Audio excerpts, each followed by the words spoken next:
Have you ever felt a tremor beneath your feet and wondered what secrets lie buried deep within the earth?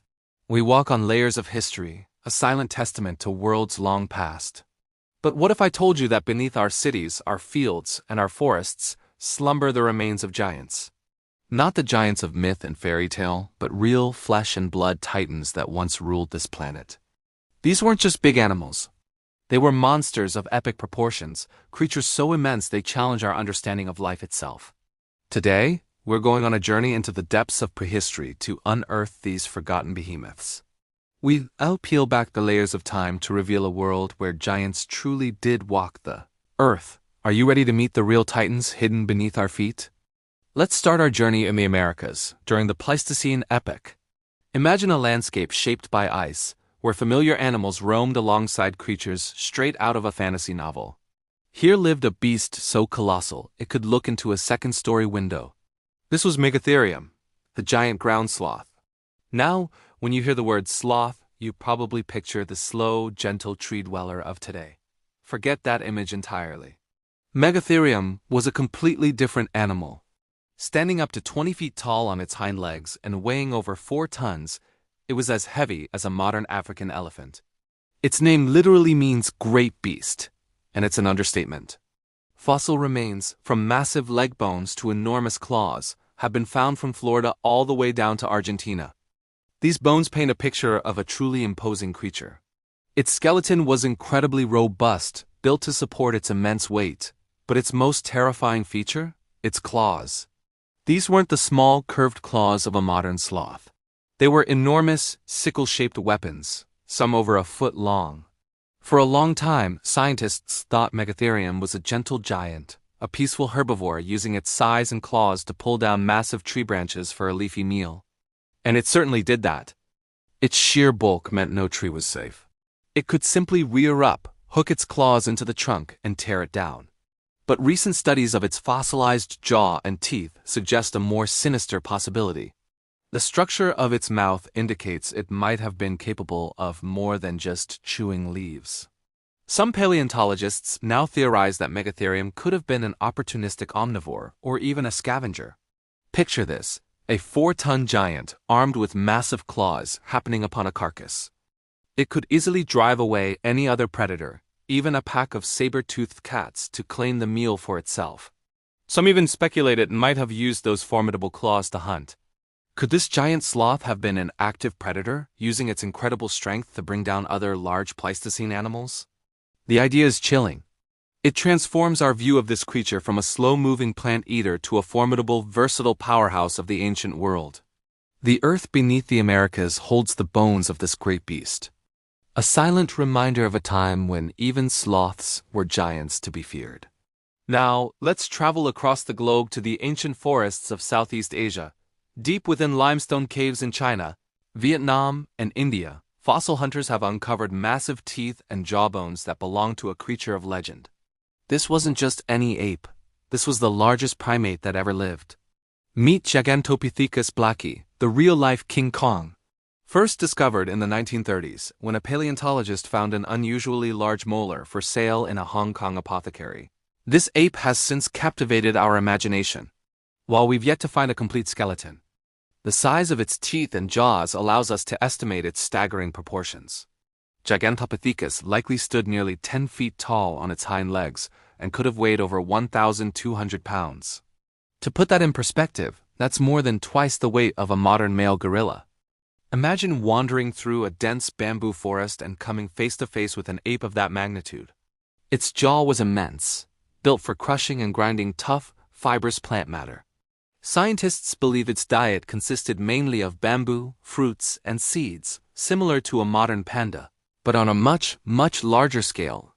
It was a true forest king, a herbivore so large that it likely had no natural predators as an adult.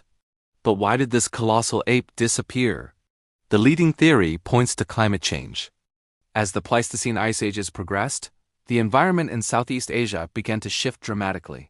The lush, tropical forests that Gigantopithecus depended on started to shrink, replaced by more open, seasonal savanna.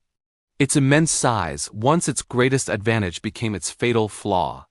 A creature that massive requires a huge amount of food every single day. As its preferred food sources became scarce, Gigantopithecus simply couldn't adapt. Unlike its smaller, more agile primate relatives, including our own ancestors, it was too specialized, too big to change its diet or migrate effectively. So the great ape faded into extinction, leaving behind only its enormous teeth as evidence of its reign. The legend of the Yeti or Bigfoot might be fantasy, but the Earth holds the proof that for hundreds of thousands of years, a true giant ape did indeed walk among us. Finally, our excavation takes us back to South America, a continent that was isolated for millions of years, allowing a unique and terrifying group of predators to evolve.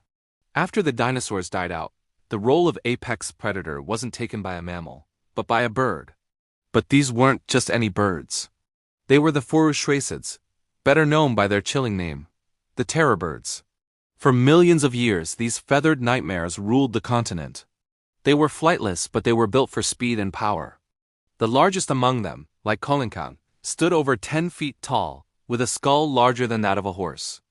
And at the end of that massive skull was a fearsome hooked beak, sharp and strong enough to crush bone. Imagine a predator that combined the speed of an ostrich with the predatory instinct of an eagle, but scaled up to monstrous proportions. Fossil trackways show they were fast runners, capable of chasing down their prey across the ancient grasslands. They hunted mammals, reptiles, anything they could catch. Their method of attack was brutal and efficient.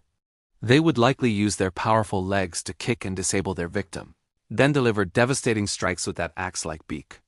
They could use it to pierce vital organs, or even grab smaller prey and thrash it against the ground. For millions of years, if you were a mammal in South America, your worst nightmare had feathers. The terror bird's reign of terror lasted until about 2.5 million years ago, when the Isthmus of Panama formed, connecting North and South America.